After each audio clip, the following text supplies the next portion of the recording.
Saint Martin এবং কক্সবাজারের প্রাণ, পরিবেশ এবং প্রতিবেশকে প্লাস্টিক দূষণের ভয়াবহ থাবা থেকে বাঁচানোর জন্য বিদ্যারণ্য ফাউন্ডেশন 2022 সাল থেকে জেলা প্রশাসনকে সাথে নিয়ে আমরা প্লাস্টিক দূষণের প্রতিরোধ কর্মসূচি আমরা পালন করে যাচ্ছি প্রতি বছর।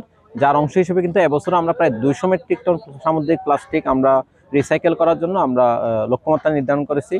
ইতিমধ্যে এবছর আমরা প্রায় 27 মেট্রিক টন প্লাস্টিক কালেক্ট করে আমরা রিসাইকেল করেছি এবং এই পুরো প্রক্রিয়াটা স্বেচ্ছাশ্রমের মাধ্যমে সম্পাদিত হচ্ছে। 2022 সাল থেকে আমরা এই পর্যন্ত প্রায় 327 মেট্রিক টন সামুদ্রিক প্লাস্টিক আমরা সংগ্রহ করে রিসাইকেল করেছি সম্পূর্ণ স্বেচ্ছাশ্রমের মাধ্যমে। এটা কিন্তু বাংলাদেশের স্বেচ্ছাসেবী ইতিহাসে কিন্তু একটা মাইল ফলক হিসেবে থাকবে যে একদল স্বেচ্ছাসেবী তারা সম্পূর্ণ স্বেচ্ছাশ্রমে এই 327 মেট্রিক টন সামুদ্রিক প্লাস্টিক আমরা রিসাইকেল করেছি।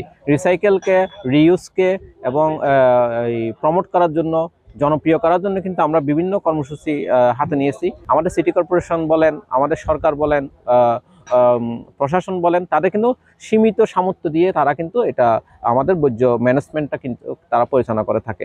এবং আমরা জনসাধারণ যদি আমরা সচেতন না হই, আমরা যদি আমাদের পরিবেশকে পরিষ্কার না করি, তাহলে কিন্তু এটা সরকারের একার পক্ষে এটা সমাধান করা সম্ভব না। তাই অভ্যাসগত পরিবর্তন করার জন্য কিন্তু আমরা প্লাস্টিক এক্সচেঞ্জ স্টোরটা করে থাকি।